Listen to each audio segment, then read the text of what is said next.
That's a good one. That's a good one. Oh, God, it's a toad. Get son. that. Huh? It's a toad, dude. Yeah. I wake up to a little bit of drool on my pillow, feel like it's gonna be a bad day.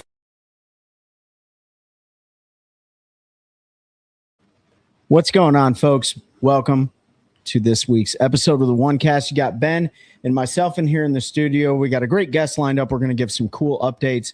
Pete's off at a preschool graduation tonight. He was at my daughter's graduation last night. So a lot of graduating happening. So if you got kids in that age bracket, congratulations, all you guys, all those kids moving on to the next chapter of their life.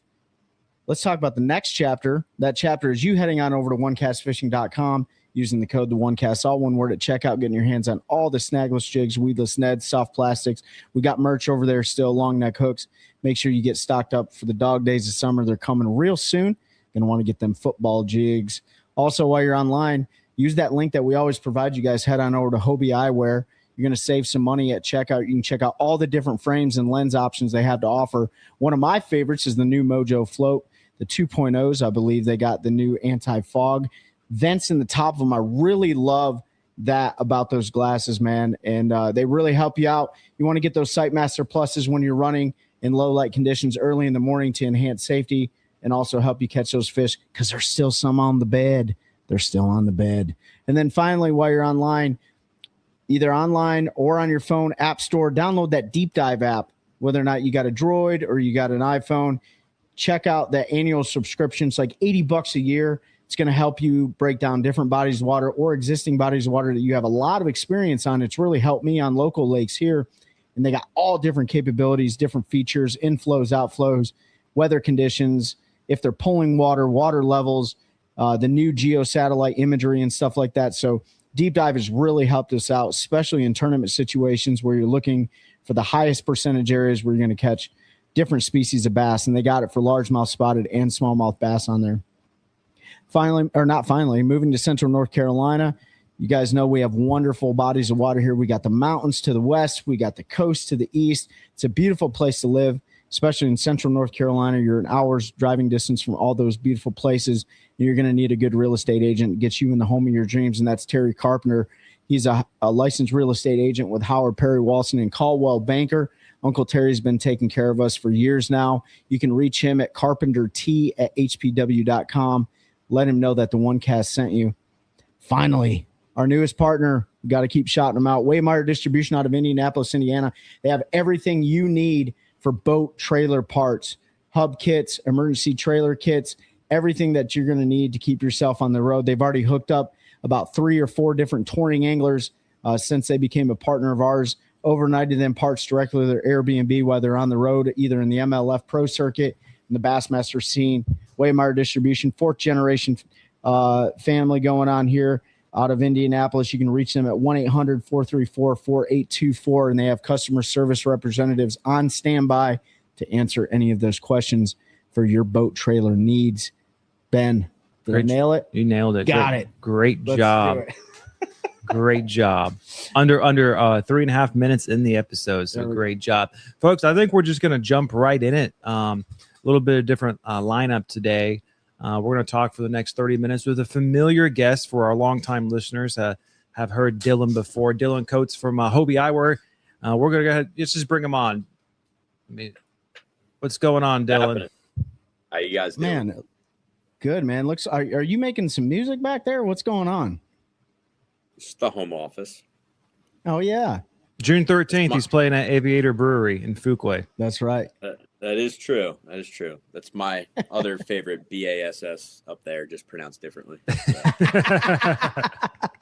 Oh, that's so cool, man. Well, yeah, Dylan, we're excited to have you on, man. We know you got some really cool updates to talk about for the audience. And I'll tell you all the feedback that we get from everyone that purchases Hobie Eyewear. They have nothing but great feedback for the lenses and the frames and stuff like that. But we're going to talk more than just sunglasses here. We're going to talk some new stuff. So why don't you provide the audience with an update? What's going on? Yeah, absolutely. So, if you tuned in last year, we were on an episode. We talked about our Jordan Lake cleanup. We're doing it again, June 27th, second annual. Going to be from 9 a.m. to noon. Make sure you get there a little bit early for registration. And then we'll be handing out raffle tickets again for every bag of trash collected. So you have an opportunity to win some really great prizes from some really great companies and local retailers. So if you came last year, awesome. Come on down again. As you know, it's going to be a good time. And if you didn't come on down, make sure you come down this year. It's going to be bigger and better, and we're going to look to grow it every year. Yeah, man. We got the opportunity to participate in that event last year. And just for the audience, this is going out of Farrington boat ramp again? No, it is going to be at the Seaforth Recreation Area. So that's off Seaforth Beach Road in Pittsburgh. So, okay, so the Seaforth Recreation Area. We need to look up that access ramp and what the name is real quick, because is there a name for the ramp for the audience? I'm not sure exactly the ramp name, but there is a ramp there. So it will be accessible by boat, kayak, whatever you want to bring down. Okay. Yeah, so it's that long beach. It's the beach on the west side, left side if you're going north towards Farrington. All right. So for the audience, is it south of 64 Bridge? Mm-hmm. Okay. So for the audience, if you're familiar with Jordan Lake, there's three primary ramps that most people use on Jordan Lake. You got Farrington in the north, you got Ebenezer on the midsection of the lake to the east, and then you got Pose Ridge on the southern end. What he's talking about is the western side. So if you were basically to draw a straight line across from Ebenezer boat ramp, that's the Seaforth Recreation Area, right? Pretty confident that's where we're talking about. No, it's north of Ebenezer. Is it north of Ebenezer? Yeah, so it's actually the Seaforth boat ramp is right there at the 64 bridge. I know exactly where you're talking about. So for all you studs that go and fish the riprap on the 64 bridge, if you're facing the 64 bridge as you're pointing towards Farrington Ramp, you literally look directly to your left and you go straight down that riprap, and there is a ramp area right there. So that's actually a really good area on the Lake Dillon to have this event. Because that is absolute midsection of the lake. So as I was saying before, last year we had a phenomenal turnout. This was an amazing event. We collected a ton of trash on the shorelines. Clean Jordan Lake, that organization did a great job partnering with all of us and all the other partners that came out and supported. And, guys, this really does make a huge impact in our community and to the ecosystem around Jordan Lake. Jordan Lake is known for live cameras on bald eagle's nest and osprey nest. It's enjoyed by the community. The beaches there are phenomenal. The pleasure boaters, the bass anglers, the crab, everything is a great experience on Jordan Lake, and we need to keep it that way. So come on out June 27th.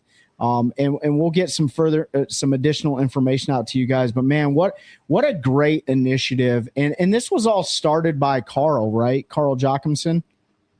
Yes, yeah. So Carl Jochimson started doing his own cleanup, his Fear My Heart cleanups. I think, we had him on last year. He started it, just him and his wife, after one of his tournaments, just seeing how much trash there was in one of the lakes, and they just started picking it up by themselves. And after a little while, they realized how quickly it added up, and they're like, man, like, this is kind of amazing what we did, but sad that we had to do it and that there was this much out here. So it inspired him to do something bigger and better. So I think it was 2023 before the Bassmaster Classic in Knoxville. We did a cleanup there, cleaning up the Tennessee River. That was his first big cleanup. He did it the following year in Lake Chickamauga, his home lake. And then last year, he's like, I want to make this thing even bigger and better. So he launched the worldwide lake cleanup. And he aimed to get 100 lakes cleaned in a single weekend. Our cleanup on Jordan Lake was obviously a big part of that. I think he ended up getting to like 70, 73. So this year, he's back at it. He wants to hit that 100 mark. So we're gonna help him do that with our cleanup, and we're gonna take a ton of trash out of Jordan Lake, and all for a good cause. Absolutely, man. Worldwide lake cleanup, man. Like that's a really inspiring initiative. Looking forward to it. For the folks that joined us last year, thank you guys so much for coming out. We hope to see you again. For new folks coming out, and I'm fairly confident we're going to get some more new folks, because that's a good time of the year to do this as well, because by then most bass fishing tournaments, I mean, they're still going on, but most of the major some of the major circuits are kind of over with. There's a gap a lot of the regional tournament circuits, they're over with and they're waiting on their championships, which a lot of times take place in like September. So for example, Elevate Outdoors Team Trail, their final event ends June 6th, and they don't pick back up again until their championship in September. Same thing with Fishers of Men. Our championship is over with by that time. So a lot of you bass anglers that are listening to this, I know you ain't got nothing going on. So get out there and help us clean up Jordan Lake. And it's only for a few hours. I will say, make sure y'all bring proper footwear, the proper UPF gear, a pair of good Hobie sunglasses to stay protected, and, you know, plenty of water and stuff like that. And then we're going to do the same thing this year. We're going to have the trash bags provided. We're going to get some bigger boats out there to collect trash, and it's really going to be a great event. So really looking forward to it. Is there anything else you want to hit on that before we move on to the next topic? Yeah, no, I mean, outside of all of that, like you mentioned, you know, we'll have all the safety equipment, everything ready to go. We'll have, you know, some pontoon boats, bass boats ready to ferry people around the lake. You mentioned Clean Jordan Lake. They're a great organization. They actually identified this area as an area of need that they haven't hit to be able to clean up. So we should be able to take a lot of trash out of there and you know, make a big difference. But aside from, you know, just showing up because it's the right thing to do, it's a good cause. You know, we're going to reward everyone for participating. Like I said, we're going to have those raffle tickets and we're going to have some great prizes available. So just to name a few people that have committed to this point, we have, you know, tons of Hobie Eyewear prizes, obviously. We have Buffalo Brothers gift cards. We're going to have some signed fishing jerseys from Carl Jochimson, Hank Cherry, Christine Fisher. You'll have the opportunity to win a free tournament jersey from New Threads. You will have a lot of Yeti merch, you know, some different bottles and things that they've donated to an active campaign we have going on called the Cleaner Waters Challenge. You can find that on our website. The cleanup will be part of that as well. You know, while you're at the cleanup, just take a picture of the trash you collected, post it to your social, tag us, Yeti, Fear My Heart, use the hashtag Cleaner Waters Challenge. You're entered to win additional prizes from us at Yeti. So we'll have that. Elevate Outdoors gift cards. We'll have some merch from Get Outdoors Pedal and Paddle. OneCast Fishing is donating some tackle to the event, as well as Z-Man Fishing will too. So that's what we got right now, and I'm sure there's more to come. So like I said, show up for a good cause, do the right thing, and get rewarded for it. Absolutely. So what's the times again on it for June 27th? Yep. So show up at 8:30. We're actually going to have a sign-up link in this episode, and we'll be promoting it on our socials as well. So keep an eye out for that. If you can, sign up beforehand. That'll give you a link to all the waivers and everything that you need to fill out. If you do it before, you're saving time. If not, you can definitely do it on site as well. But, yeah, show up at 8:30, get that taken care of, get your safety equipment ready to go, and then, you know, we'll start ferrying people around the lake 9 a.m., go until noon, and start our raffle drawing at noon once we've collected all the trash. Awesome. Well, we're definitely going to put that information out at our next Fishers of Men tournament meeting. That's a great opportunity to use their platform and get those anglers involved in it. We'll continue pushing the message here on the OneCast, and we'll share it on all of our socials. So be on the lookout, folks, for that. It's a great time. I will 100% be there. Mm-hmm. Ben, you're going to be there. Yep. You'll have a little bit of a surprise for the folks when they see your boat and stuff. Yeah, like that. everything should be done by then. Yeah. Knock on wood. Yeah, man. So looking forward to that. That'll be super fun. My wife's going to be out there. I'm going to try to get my kids out from their bedroom. My daughter's graduated now, so she has zero excuses unless she has a job by then. But nevertheless, we're going to try to get the kids out there, get them involved. It's a great opportunity for that. So yeah, man, looking forward to it. So yeah, let's hit this one's pretty exciting too, Dylan, that you were talking about. And I know the folks listening are going to be really interested to hear this. Yeah, no.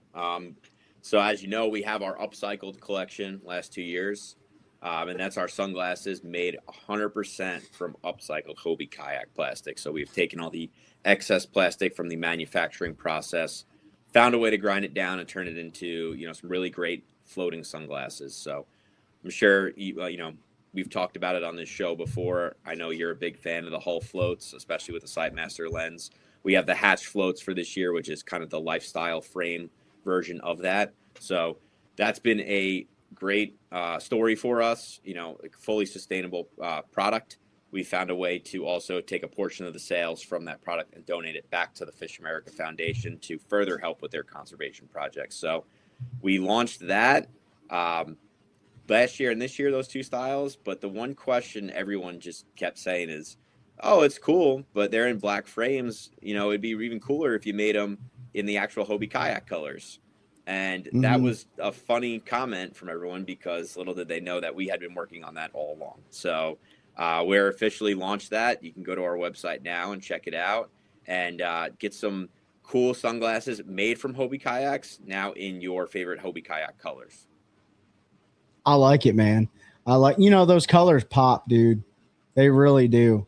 And people are very particular about their shades. You know what I mean? Like they want. I mean, there's those like us. Like my frame color doesn't really make a difference to me, but I really like what you guys are doing to make it more. Just I don't have a style, dude, but a lot of other people have style. I have a fishing style. That's my style. I'm pretty basic when it comes to that stuff, but that'll be really cool. And you're right, man. Like being able to just continue to repurpose everything that we use, it matters, right? Like everything. And we were talking about this the other day. Like I can't, like when we were fishing a tournament up on Kerr Lake or Bugs Island for you Virginians. And, the amount, and look, I get it. Like, sometimes things, trash flows down river, and it's not always from people littering on the shorelines and stuff like that. Like we have hurricane. Heck, after our Jordan Lake cleanup last year, we had a massive rainstorm or something come in and absolutely destroy the shoreline. But we were up there talking, and, we see a lot as anglers on the water on just straight up negligence. You know what I mean? And so we do our best while we're out on the water, even in tournament situations, to clean that stuff up. So basically my point is, we talked about Clean Jordan Lake. We're talking about this new initiative that Dylan just talked about. Anything that we can do to help our environment and repurpose things and stuff like that. Look, man, like we got to save these resources for our kids and our grandkids and generations beyond that. So it's really cool that you're doing that. And we're looking forward to seeing that stuff come out. Yeah, absolutely. And I think, what you said too about just, even when you're out there, even if you see 2-3 pieces of trash and you're just picking it up, taking it out, that's, it's one extra piece of trash that wouldn't have been taken out otherwise. And it adds up after a while, So if everyone just does their part, if you can't make it to our lake cleanup, that's the next best thing you can do. If you're not going to be in our area, make sure you definitely, check out what Carl's doing with the Worldwide Lake Cleanup, but also the American Sport Fishing Association. So if you don't know who they are, they put on ICAST every year, but they also advocate for a lot of great fishing issues on Capitol Hill to enable us to fish longer and get out there and enjoy the waters. So they are launching it's called the 1 Million Pound Challenge during National Fishing and Boating Week. So that's June 6th through 14th. And they're just telling everyone, hey, go out there, get your friends, family together, clean up your local body of water too. So they've got some great resources online that you can go check out. It's that just if you type in ASA 1 Million Pound Challenge, it'll be one of the first things that come up. But they're aiming to pull 1 million pounds of trash out of waterways and get towards that goal. So, even if you pick out one bag, that'll equate to 20 pounds. You can register that and you can help contribute to that total. Yeah, Ben's looking it up right now on the 1 Million Pound Challenge, and has a link right there. You can sign your group up today, and it has a YouTube video on there showing how it's getting done and how it works, organizing the cleanup, getting ready and collect, track, and share all the trash and stuff that you're picking up, man. It's really cool. There's a QR code on there that you can download from the what is that? That's using FishBrain. Yeah, so they're going to use FishBrain to track everything. So yeah, this is really cool. So we'll make sure we put that in the description of this video. And obviously we see all the participating partners that are down there. Hobie's right there on the front of the page. So that's a really cool initiative, man. So yeah, you're absolutely right. My most intimate story that I have for the audience is, and I think I've told this before. Well, this one actually really, so it was a few years ago on Sharon Harris Lake, man. Like I saw a bald eagle trapped in a lot of fishing line that was on the shoreline. And, luckily I was able to jump out, beach the boat, jump out and get him in a landing net. I don't carry a net in my boat anymore, but at the time I did, and, got him in the net and cut all that fishing line out of him. And look, like little things like that, those are easy problems to solve. Just take your trash with you. You know what I mean? Like, cause we got such beautiful wildlife and stuff like that. So, I'll never forget that, man. And I see it all the time. So whatever we can do, we'll end up signing up, for the £1 Million Challenge and, seeing if we can help make an impact, through their initiative. That's not the story I thought you were going. Which one do you think? The doo-doo drawers. Oh, I did catch a pair of doo-doo drawers on a flutter spoon. I think it was a flutter spoon or a deep plug. I can't remember which one, but I caught a pair of underwear and it was a doo-doo pair of underwear. But I didn't throw it back in the lake. I always carry rubber gloves and trash bags in my boat, because I always like to clean my trash out of the boat and throw it in the trash when I'm done. And so I threw it in a trash bag. But yeah, I had a pair of doo-doo drawers rolling around for me the entire day fishing. So yeah, I didn't even remember that till Ben brought it up. Hey, listen, we're going to pull a lot of trash out of Jordan Lake on June 27th, but I really hope we don't pull that out of the lake. So yeah. I hope that was a one and done. So. Well, the problem is you get all those anglers out there and they stop by and get their gas station chicken biscuit and hash brown and coffee. And about 8 o'clock or something, you're out there trying to fish. I guess they didn't have no paper in their boat that day. And man, and that is something like, a lot of our lakes around here do not have facilities, right? They just don't. This isn't a call for the state of North Carolina to put facilities at all the ramps, because I understand that's taxpayer dollars doing that, but they did have some facilities like some porta johns and stuff at some of the lakes, and man, they had to take them out of there because people were just absolutely destroying them.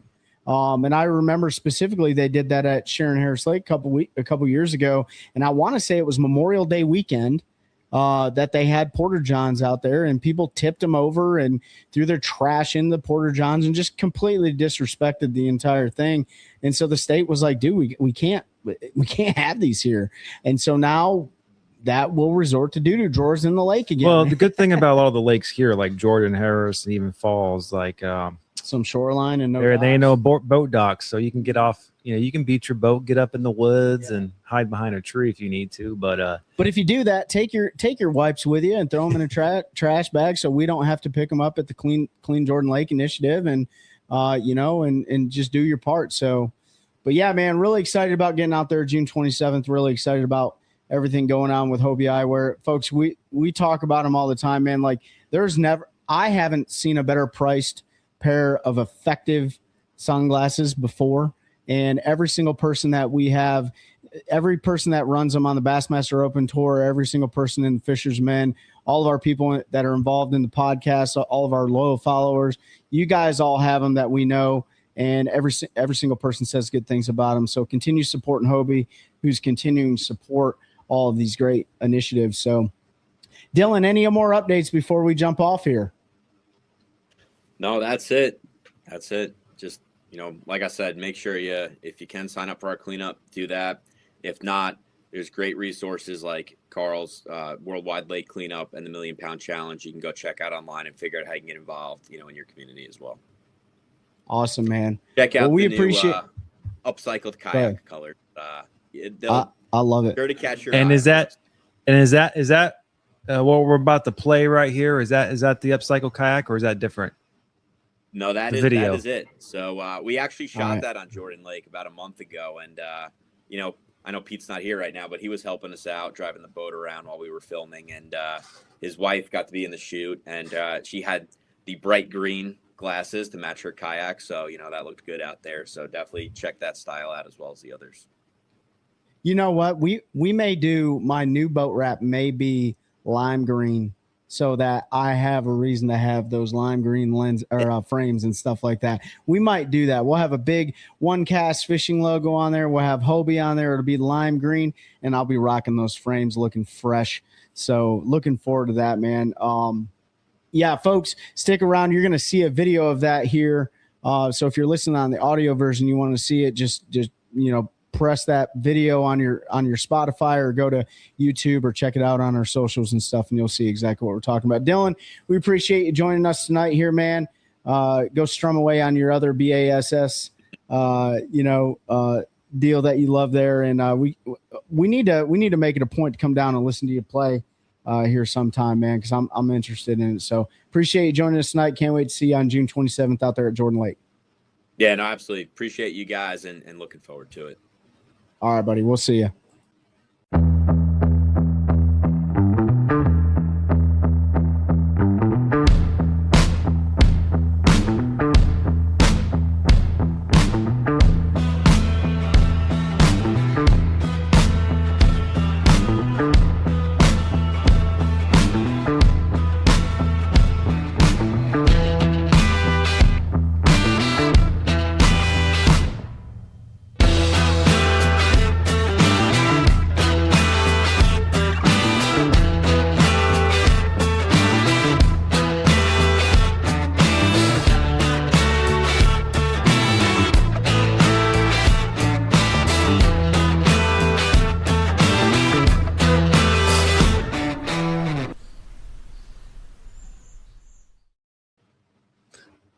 Folks, well, hopefully you enjoyed that little video that Hobie put together about the lake cleanup here that's going on that we just talked to Dylan about.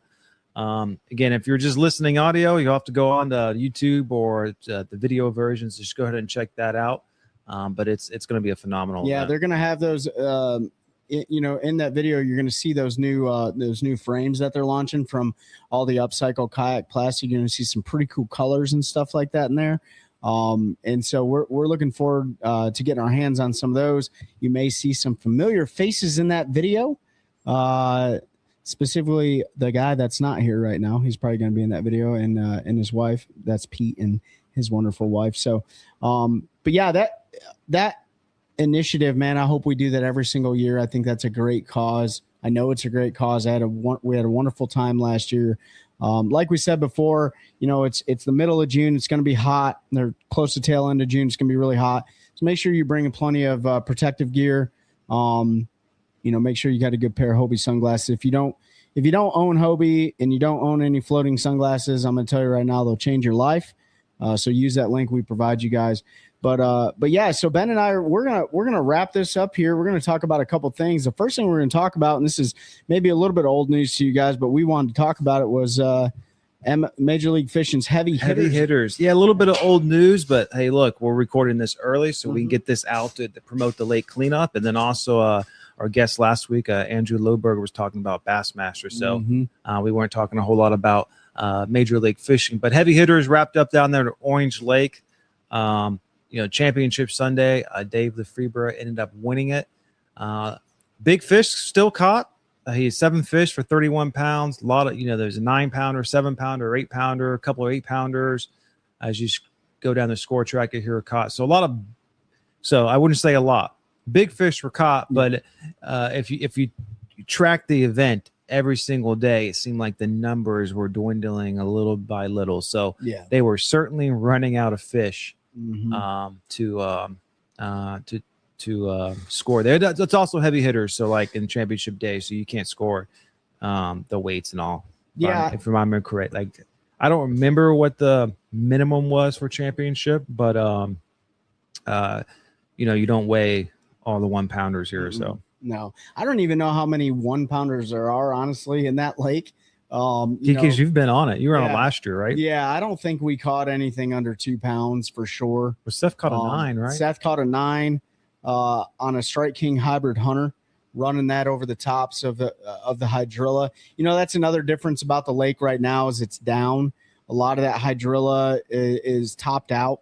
And maybe it's topped out this time of year anyways. I went down there in March. This is, we're sitting in June right now. So, but yeah, I think you're right, Ben. I think they ran out of fish. If you were to look at this from a 5-fish limit format, definitely the top 4 or 5.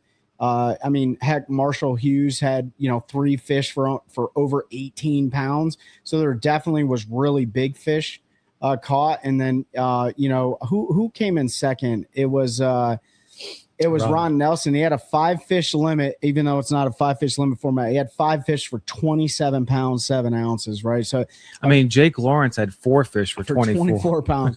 So from a 5-fish limit perspective, it really was a smash fest. But yeah, I think because the lake is low, there is an excessive amount of vegetation. And look, there is such a thing as too much vegetation, especially when you pair the amount of hydrilla in that lake with the size of that lake and the water level that they're dealing with, right? I think Orange Lake's around 11, 12,000 acres, maybe. It's a shiner hatchery, but the lake levels are low. It's hot down there, and the grass is topped out. So, I would say that those guys probably ran out of fish. I would say they probably lost a lot of fish too. Like, it's hard fishing, in really thick hydrilla fields and stuff like that.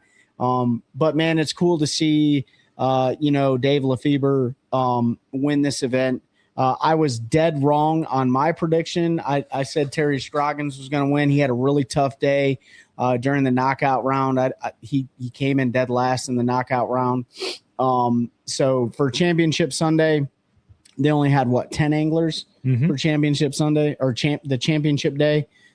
But yeah, it's still cool to see. I mean, with MLF's format, it allows them to go to different fisheries because they have a lot less boats than like your traditional like Bassmaster event or MPFL event and stuff like that. So it gives them an opportunity to go to a place, and I'm sure it hit home for our good friend Shaw Grigsby in a good way, seeing Major League Fishing go down there and promote Orange Lake and stuff like that because that's his home body of water. So but yeah, it was cool, man. So congratulations, Dave Lefebvre, for bringing home that heavy hitters victory. And man, they caught some absolute giants down there, though. An 11-pounder, Michael Neal, caught that fish, and multiple 10-pounders, multiple 9s, 8s. I mean, those are trophy bass. It makes me want to go. It's a wonderful place, man. So, I hope they get those lake levels back up where they need to be.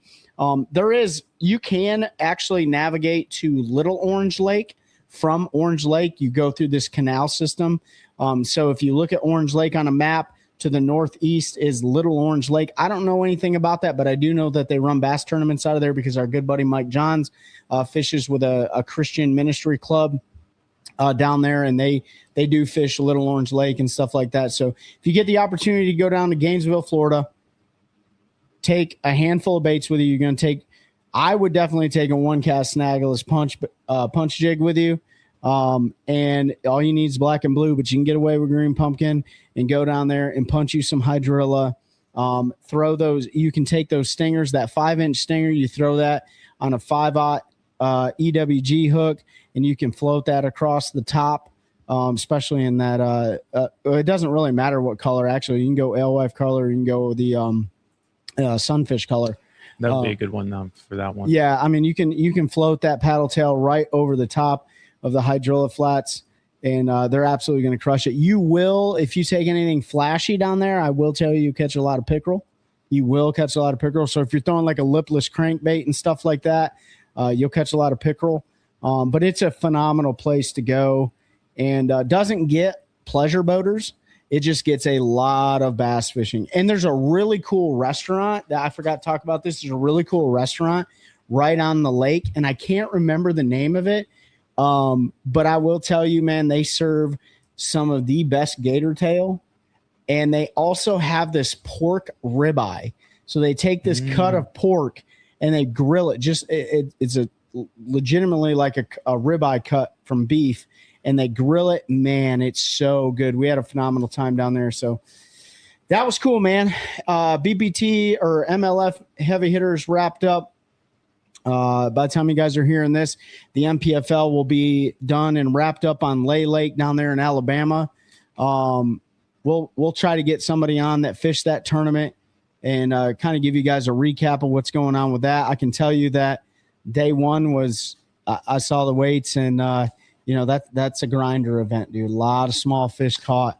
So But Ben pulled up something here on the So PPC. this is something I wanted to mention because I was scrolling through these galleries here and look, all their scopes are out of the water. Oh, okay. And so I was like, well, I thought they could use it there. And according to this, we brought up, there's no restrictions on sonar during like heavy hitters or team series. I guess they're all identical.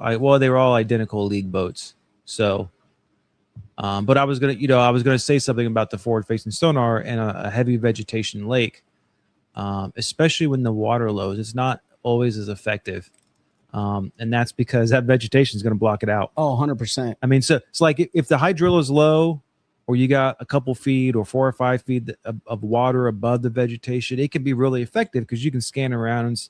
And I use this on my lake with the coontail. Like, okay, I scan around. Oh, there's a bunch of bait there. So high percentage chances if I throw around the grass where all that bait is, I should be able to hook a fish or two. But when it's all matted out and tapped out like that, and it's so thick, like it just. Yeah, you end up spending a lot more time. I've gotten pretty effective on using, forward facing sonar in grass fisheries. And a lot of times you can find the holes in the grass. You can find where the fish are holding. You can find where the bait's stacked up. You can see fry garters in the grass. But when it's so thick, and I mean, when I was on Toho last year, mm-hmm. and I got in that matted hydrilla, and I didn't know it. Part of the reason why, like, I had to get my engine. There was nothing really wrong with it. It just got probably grassed up in the impeller or the reservoir, so it went into guardian mode. But I dropped the scope down, and it's like when you're in basically matted out hydrilla, like you can't see very far. No.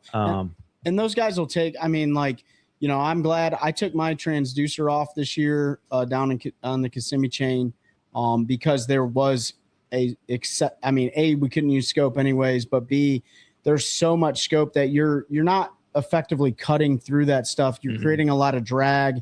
That stuff's getting wrapped around your transducer. It will turn your transducer.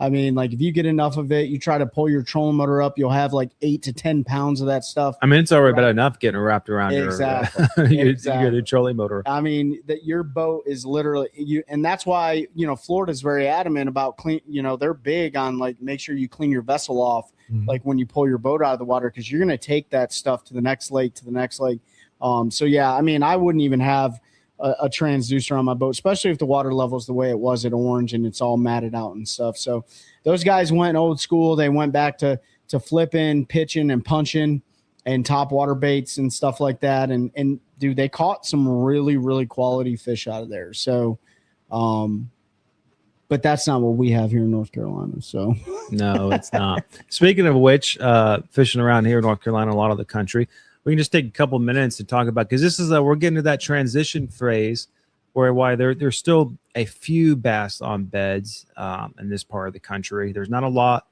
Most of those fish are making their migrations out to their summer spots. Yep, that's right.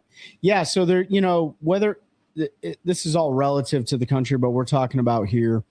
South Carolina, it's crazy though, because like a lot of fish are still spawning in South Carolina, but it doesn't matter. So, the way I look at these fisheries, you have to look at the fishery itself, right? So if you ask me kind of describe what's going on a place like Falls Lake or Jordan Lake, and then you ask me to describe what's going on a place like Lake Gaston or Kerr Lake, they're different fisheries. The migration patterns are going to be kind of the same, but they're going to be holding on different types of stuff. So if you're fishing around, if you're on a reservoir that doesn't have any docks on it, right? I'm going to use some of our Piedmont lakes as an example. You look at a place like Jordan Lake or Falls Lake, very few, like I don't know of any docks except the marina. Yeah, and a couple of fishing docks. For the marina. So the first thing I'm going to do if I was to put the boat in the water right now, the first thing I'm going to do is I'm going to go eliminate shallow water. That's the first thing I'm going to do, right? I'm going to go look at I'm going to use my mapping product. I'm going to use the deep dive app. I'm going to look at those high percentage areas where those fish were at and where they could be going to, right? So I'm going to look at all the spawning flats. And I know that those fish have there's still probably some on bed, so I'm definitely going to try to use my sight masters and go jack those fish off the bed. But I know the majority of them, based on water temperature, based on how long the spawn's been going on, that most of them are making their migration pattern out to where they comfortably hold in deep water. So I'll go back to a spawning flat. I'll look to see what's going on there. The one thing I am looking for, though, this time, there's two things I'm looking for this time of year early in the morning. One, I'm looking to see if there's still a shad spawn going on, because you may have feeding bass up on a shad spawn. There was a shad spawn going on last weekend at Kerr Lake, right? The water temperature is different there than it is here, but it was only going on in one section of the lake. So I'm going to look at that to catch bass. But if I'm going to find bass, I'm going to take those shallow spawning flats that butt up to a creek channel swing, and I'm going to go from the back of the spawning flat, and I'm going to look on either the bank or underneath the water for what a fish could hold on. So when they get done spawning, they're going to move to a piece of structure or a piece of structure, right? They're either going to go to laydowns, they're going to go to rock piles, they're going to go to a creek channel swing that whatever's on the bottom, it's under there. Or if you're on a dock fishery, they're going to start holding on docks as they make their way out. And if there's grass in the fishery, they're going to hold on isolated grass patches, right? So you're basically saying, what are the stepping stones for a bass? So they dump their eggs, they move to, let's say, a rock pile. Then they move from that rock pile to a laydown. Then they move from a laydown to standing timber. Once you figure out where they're at, then you can really start picking apart where they're at. You're still going to get bit in the shallows. You're still going to find some fish up on bed. You're still going to find resident fish in the shallows. But the one thing that I got burned on Lake Norman that I didn't get burned on in Kerr Lake was those bass were way further along than I fully anticipated they were on Lake Norman. I didn't make that mistake on Kerr Lake. So this time of year, you want to be fishing in an area where bass are coming to you, not leaving, right? So if you found a good shallow water pattern early in the morning, let's say on riprap, on a shad spawn, that's not a really good sustainable way to fish, because the shad may not spawn the next day, and those fish can slide right back down into deep water and do their business, right? So I'm following those fish from the spawning flats out into the deep water. The other thing to remember about your deep water too, it's relative to where you fish, is when the temperature gets to a certain point, you're going to get a thermocline setting up on your lake, right? So that means the majority of the oxygen underneath that certain water depth is not going to, there's still going to be oxygen down there, but you're not going to get as many fish living down there. You can still catch them down there, but not as many fish are going to be there. They're most prominently going to be in that zone. We'll use Jordan Lake, for example, like that 12-foot range, right? Sometimes 15-foot, where that thermocline sets up in that water column. And I probably don't need to be any deeper than that. I did see a thermocline the other day on Sharon Harris. It's starting to set up, right? About 20 feet right now? Yeah, about 20 feet right now. And as it gets warmer, that thermocline is going to continue to rise, right? So more oxygen is going to be depleted underneath, and the majority of the oxygen is going to stay up here. This is this is kind of a tangent thing.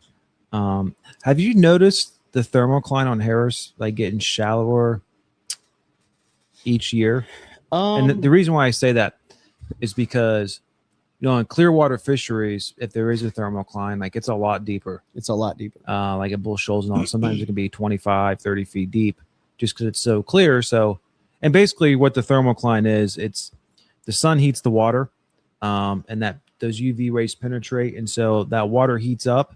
But once you get to a certain depth, like that light's not really penetrating, right? So that water is not heating up, and it stratifies the lake. And and those water levels aren't going to mix, which is why you're not getting the oxygen down low.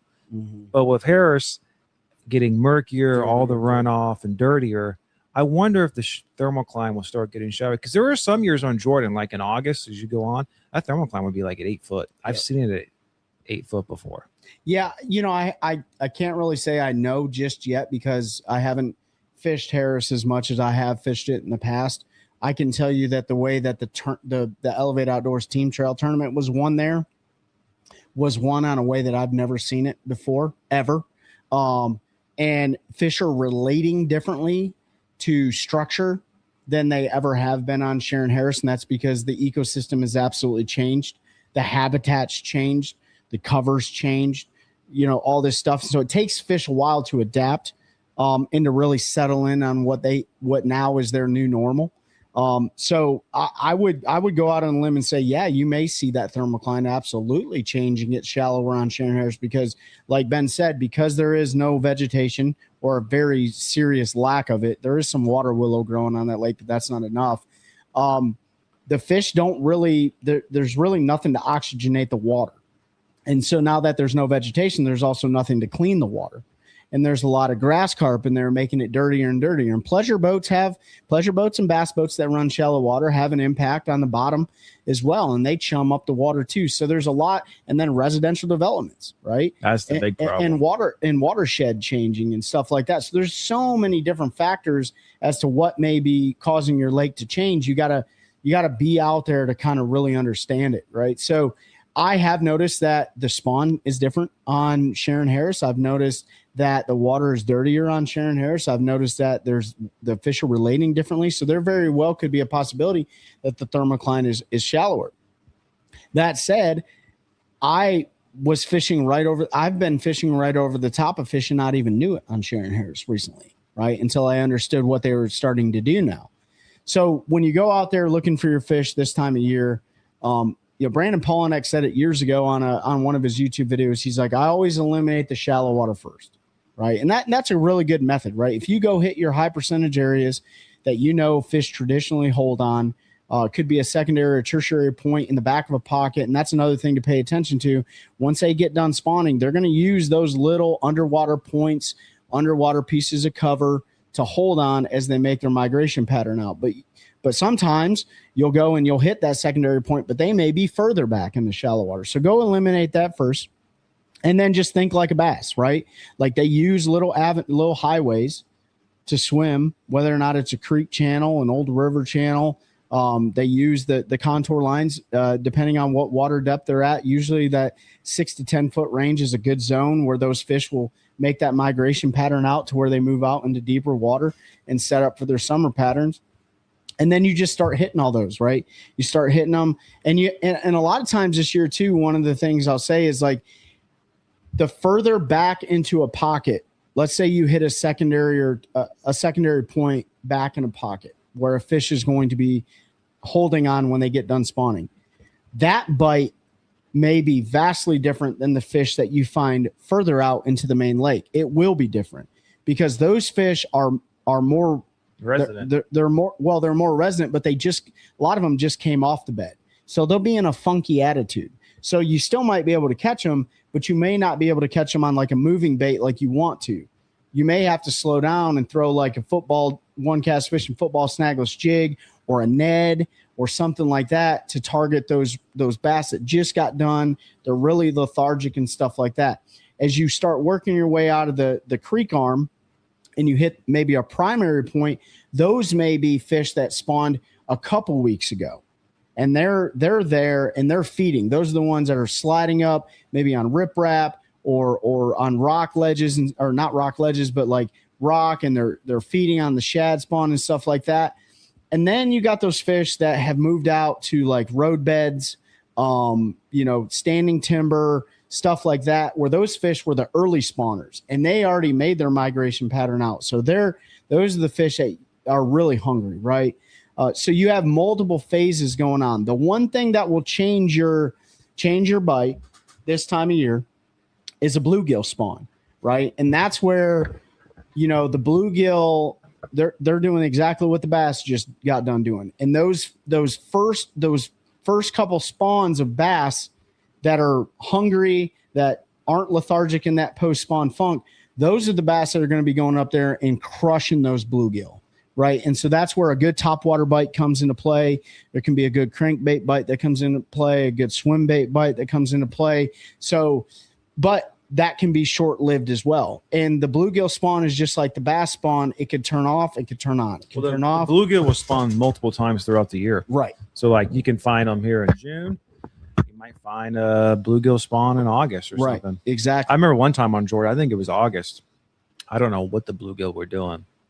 I don't know if you ever experienced, but the entire lake, it seemed like they're all spawning. there were millions of bluegill just going up to the surface on the top of hitting the top of the water. Maybe there's a mayfly or flies or insects or something. I didn't see any, but it was like all from like Pose. And I didn't go out of the S turns, but all from Pose to S turns. It was just like everywhere. Yeah. They were just, I'd never seen anything like it. Yeah. It was kind of like, it wasn't like a shad spawn. And they, of course, bluegill make their beds, and it's different than how the shad spawn, and they're all flickering everywhere. But it wasn't that many because it wasn't. But that's the closest thing I can relate it to, because they were just all coming up on the surface. It could have been. I mean, that's another thing this time of year too, and it's not happening just yet. And we don't get as big of a mayfly hatch as like some of the other places in the country do. But a mayfly, I mean, what was it a couple years ago that we got? Cicadas. The cicadas were everywhere, right? You know what? Maybe it was something like that, because it's been several years, and I mean, they hatch every year, whatever version they have. Yeah. But and that's why, like, when you ask guys, like, so for instance, like, what is one of your favorite baits to throw in the spawn? And guys are like, lizards, right? Well, lizards a great bait to throw during the spawn, because there are legitimately lizards out this time of year, right? They come out in the springtime. They come out of hibernation. If they were hibernating, they come out of trees. They start getting on the banks. They fall off of trees and stuff. They go into the water. They start eating the bass eggs and stuff like that. So a lizard is a great bait this time of year, or, during the spawn. And then you get a little bit later in the spawn, and guys are like, pop R's. Pop R's a great bait for a little bit further into the spawn. Why is it such a great bait? Well, it's because there's bait fish that are moving up in the shallows. There's bait fish or predators also for bass spawn. And, a bluegill colored or even a chrome colored pop bar is a great bait this time of year, because bait fish are up there. A lot of times there's a shad spawn going on. And then you start going a little bit further. There's still bass spawning right now, right? But then the bluegill may turn on and they start spawning. They're sliding up there. They're also competing for real estate with the bass. Bluegills make their beds very close together, so there'll be like droves of them, and you can see them really good on your side scan imaging if you have it. If not, put those Sightmaster Pluses on, or put your sea green with copper lens on, depending on the conditions, and look in the water. And a lot of times you can see those bluegill beds. But all these fish are all competing a lot over the same thing. They're either competing over real estate, they're competing over, crushing each other's beds and stuff like that. There's also bowfin that move up this time of year, mudfish. There's all sorts of stuff going on in the bank. But if you're really trying to target these fish and you want to catch a lot of fish, this time of year is when you want to make sure you're not fishing behind the fish. You want to make sure you're fishing to where fish are coming to you. So this time of year is I will go shallow for the first hour or so of the day, and I will try to generate the most exciting bite that everybody knows is a topwater bite. And then once that's done, I start making my angler migration outside of these pockets, hitting those high percentage areas, those underwater points, the timber, the docks. And dock fisheries are unique too, because if you go to a place like Lake Gaston, or you go to a place like Kerr Lake, or any of your dock fisheries that have really long creek arms with hundreds of docks, Lake Norman's the worst, more docks than you can shake a stick at, that's where you can start to pattern, right? So like a dock fishery I like this time of year. I like dock fisheries in general, because dock fisheries are really good places to develop patterns. And what I mean by that is, if you go eliminate a shallow pocket and you start working your way out, and you get out towards the mouth of a creek and you start catching a bass on the first, second, third dock, right? You can pretty much say, okay, the first 3 docks at the mouth of a creek, that's where these bass are going to be. It can be tricky though, because a place like Lake Gaston, for example, who runs east to west or west to east, way up on the west side of the lake could be way post spawn, but way down on the east side of the lake, it may be not as post spawn. There's still going to be more fish on the bed. And so you may get on a good dock pattern up on the west side of the lake, and they're at the mouth. and then you go all the way down towards the dam and they're in the middle. Right. And so you got to understand that your lakes are going to be different. That's why understanding why water temperature matters, why moon phase matters, why seasonal patterns matter. Those things all come into play when you're trying to break down a body of water. And then finally, you're just going to have fish offshore, right? You're going to have fish that are offshore. And there's always fish that live offshore. I even think, I believe that a lot of fish spawn in areas that we don't even think they spawn. Oh, I'm sure. Right? Because we think that the UV penetration doesn't get down there. But you know what? Like, fish always prove you wrong in a lot of cases. And a lot of guys seem to believe that this is the only areas in the lake that they spawn. And I just don't believe that. Right? There's so many fish in the lake and there's so many fish offshore that it's just hard for me to believe that there's enough bank line for them to all spawn on the same stuff. So I just don't think it happens. But nevertheless, this is the time where you can really do some damage offshore when those fish are fresh. They came off the bed weeks ago. They haven't been pounded on. It's not it's past Memorial Day weekend now, guys. I'm sorry. But you don't have all that pleasure boater traffic and stuff out there. And weekend bass anglers aren't out there jacking them, on the 6 different spots that you have on your lake offshore. So this is when I really like big baits out offshore. I like to lock a big flutter spoon in my hand, finding those fish in that 8 to 12 foot range, especially if they're starting to group up. I look at big football jigs to drag because they're going to want a big meal. I look at deep crankbaits to throw. And then when all else fails, I'll throw a drop shot at them and I'll catch them that way too. So you really have the whole tackle box comes into play, in my opinion, this time of year, from top water to mid-depth moving baits to deep water baits. And you really can have a really good time. But, unless you know your lake like we know our lakes, like I know that I can run and catch fish offshore on Sharon Harris right now. I know I don't even need a map. I know exactly how to line up my shot. I know where fish are going to be holding. But if you're trying to break down a body of water, do yourself a favor, download the Deep Dive app. It's really going to help you guys out. Have a good mapping product. You don't need forward-facing sonar for this. And go hit those high percentage areas, eliminating that shallow water and strategically working your way out till you get to where you believe the fish are at, right?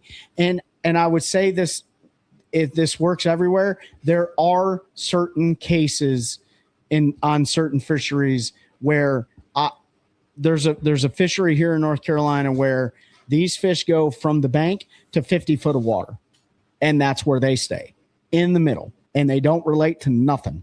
It seems like they don't relate to anything. Now, there are some brush piles and some underwater points and stuff, but when I mean these fish are out there floating, they're out there floating, dude, and they're over the deepest part of the lake. And if you didn't have forward-facing sonar and you don't have good down scan or side scan imaging, you'd have no idea they were there.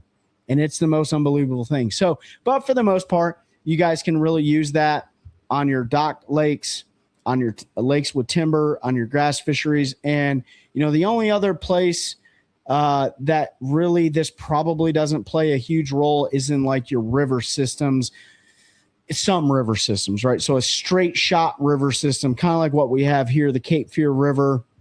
There is contour lines there, but it's a lot of timber. It's just timber. I mean, it's very narrow. Very narrow. It's all laydowns for 6 miles because where he's talking about in the Cape Fear, right below Jordan Lake, 6 miles from the 8 miles from the dam at Jordan Lake is the old Buckhorn Dam. And it's just the water. It's one of those, it was built like early 1900s. The water just flows over, but it just stops the current flow. It's wouldn't start, but it slows the current flow down. Yeah. So so unless they're really pushing a lot of water at Jordan, which they're not right now because everything's in a drought. Yep. Then it kind of, there is current, but it's not your, I wouldn't say traditional river fishery. Mm-hmm. You can just go pitch laydowns. Yeah, so pitch snaggles, jig it a lay down. You'll find them. I mean, you can go long stretches without any bites, and then you'll get in stretch, and there's a bunch of them. And sometimes there's like no rhyme or reason why it seems like they're on that stretch, but that's where they are. Yeah, it could be bait related, could be nutrient. I mean, it could be nutrient related, right? Like certain laydowns have different nutrients than other laydowns do. Bait fish hold in different areas. Could be an underwater current seam that you just don't see, right? So there could be a good flow underwater that you just don't know about, and that's why they're positioned there. Could be a shade line that they really like. Shade lines are a great thing this time of year too. But yeah, I mean, and you bring up a good point, Ben. Like you may go miles and miles without getting bit, especially if you're fishing a shallow water fishery like he's talking about, or a shallow water river stretch. But once you get bit, that's where you really do need to slow down, right? Because if there's one there, there's probably more there, and if they're there, they're there for a reason, and they're probably feeding, and that's when you can really you can go quick with putting some fish in the boat. So. But yeah, man, hopefully that helps you guys out, kind of working your way out of the shallows back to the deep, kind of following a migration pattern. Of course, a lot of these fisheries are different. If you're on a blueback herring fishery, like Lake Murray and stuff, you may say, well, those fish are going to move up and they're going to feed, but then eventually when that herring bite goes away, they're going to go out to those cane piles. They're going to go out to those brush piles. Hartwell's the same way. A lot of brush piles there. Spotted bass act differently than largemouth bass too. So depending on what you're fishing for, smallmouth they're definitely a lot different. So, really central North Carolina focused though. And I know we got a lot of listeners for North Carolina. Just think about that. You may have 18 different waypoints that you think you can go to right now. One of the things I always like to do is challenge myself on our local fisheries here and do something different and learn something, because I'm constantly learning stuff. I may have been on Sharon Harris 1,000 times, but every single time I go out there, I seem to learn something different every single time. So maybe challenge yourself, go out there. One of the things to do is go fish new water you don't fish. 2 is put a couple rods on the front deck with baits you don't like to throw or have never thrown, and build some confidence throwing them. We have this conversation with people all the time at the Bassmaster Classic and the Raleigh fishing shows about jigs. That's what put big fish in the boat at our last Fishermen tournament. Jigs catch big fish. I know a lot of people out there don't like fishing jigs. Here's the thing. If you don't have any confidence in a jig, throw a jig. And a reason why a lot of folks don't have confidence in the jig is because, it's the old adage, you don't typically get as many bites just because of the profile. But a lot of times there are better quality fish. Right. And so the advice I always tell people, if you're like on a shallow water fishery, so let's say like we're talking about that stretch of the Cape Fear, where it's just laydowns and you don't have confidence in the jig. If you don't want to throw it all day, what I tell people is rig up a Texas rig, creature bait, trick worm, whatever.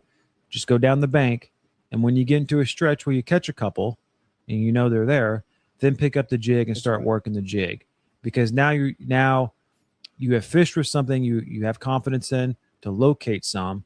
Now you can use a bait that you don't have as much confidence in to hopefully get a couple bites at it. Because once you get a few bites on the jig and they're a little better fish, that confidence boosts up real fast. And that's what I did years ago to learn. And if you're fishing offshore, so you want to like drag a football jig across a point, or you want to flip into a brush pile or something, find a go run your points, go run your ledges, use a bait you've used before that you've caught them on, whether that's dragging a Texas rig, Carolina rig, shaky head is a good one. Or crankbait. Of course, then that might be on a moving bait. But there's a lot of days I've had, because the crankbait's a bigger profile. A lot of times, not always, because sometimes they get on those bites where they only want one thing. But a lot of times, if they're on a crankbait bite and that kind of dies, I'll pick up the jig and you pick up a couple more that way. So that's another way too. When you're offshore, you just use a bait you have confidence in until you get to a spot where you catch one or two. There's a little school there, and then you can pick up the bait. And it doesn't just have to be a jig, whatever bait you want to gain confidence in. Yep. And then you can start working that throat around, because once you catch a couple fish, you're like, okay, I understand. Yeah. Mm-hmm. And let me tell you, when they thump a jig, they thump a jig. And you think of it like humans, right? Like, especially if you're in an offshore school, I'm no spring chicken. I know little skinny guys are faster than me, and they're gonna, they have a higher metabolism rate and stuff like that. I'll wait around for the leftovers. I'll wait around. I'm not going to fight them for it. But if a big meal comes past my face, I'm going to eat it, right? And the bass do the same thing. They'll be in those schools or they'll be in a little pot of them. The bigger fish tend to be underneath those smaller fish. And that's why a lot of guys will throw out there a drop shot, or they'll shake a minnow, or they'll throw whatever, and those smaller fish tend to get to that bait first. We saw it with Fisher Anaya in one of the Bassmaster Elite Series events. He even had a smaller fish eat his bait, and he was able to pull that bait out of its mouth and trigger the bigger fish to bite because they're faster, they're more agile. But if you throw a big 3/4 ounce football snagless jig down there with a big craw on the trailer, right, a nighthawk or a warthog, and you drag it past one of those big fish that's just laying down there waiting for all those bait fish to flutter down that are dead and they're going to eat them, they're probably going to bite your jig and you're going to catch a bigger quality fish. And with that point, once you gain confidence in a bait like the jig, and the reason why I like doing it so much, if I kind of know the spots where they're holding and the fish are, what I've learned with jig fishing specifically is that, like, say I'm fishing a point or a ledge. A lot of times the biggest fish I'll catch after that one, if I'm throwing a jig or a big bait, will be the first fish I catch. That's right. Now, if I was throwing a drop shot or Texas dragging a Texas rig, if it's not like a big old worm or something, or maybe I'm throwing even a Ned or something small down there, I have a higher tendency to catch smaller fish first. But a lot of times when you throw like a big jig down there and you know they're there, that's the first couple of fish are usually going to be better. And then they start getting the smaller and smaller. It's like, okay, time to move on. That's why you see so many effective anglers. They'll hit an offshore spot, a point or a high percentage area. They'll catch one big fish off from it. They make a couple more casts. They'll pull the trolling motor up and they go to the next one. And they'll make that same cast on that next spot and they'll catch a big fish off that. And then they'll pull, because you educate the fish, you get them fired up, but usually with those big jigs and stuff, you'll catch a bigger quality fish. And then you can make that same rotation later on, 45 minutes to an hour later. You can probably run that same rotation as those fish reset. See, a lot of these moving baits, a lot of these smaller baits, they'll pull fish off from that structure and they'll follow it out, right? And you'll have fish competing. And with scope now, you can see this. You can see this, watch right? it, yeah. So you got to let those fish reset. And that's why having those rotations matters. And you can get into a really bad rotation. So use that method, try it out, download the Deep Dive app, get your hands on all the gear that we were talking about from OneCast Fishing, Hobie Eyewear. Make sure you guys check out June 27th, Clean Jordan Lake, the worldwide cleanup that we got going on at the Seaforth Recreational Area from 9 to 12. Check out that those new frames that Hobie's launching. We're really excited about that. And Ben, you got anything for the audience? No, I'm good to go. Appreciate you guys hanging out with us. Hopefully you enjoyed the show, and we'll see you next time. And thank you guys for helping us continue growing a culture of anglers, helping anglers one cast at a time. That's a good one. That's a good one. Oh God, it's a toad, son. It's a toad, dude. Yeah. I wake up to a little bit of drool on my pillow, feel like it's gonna be a bad day.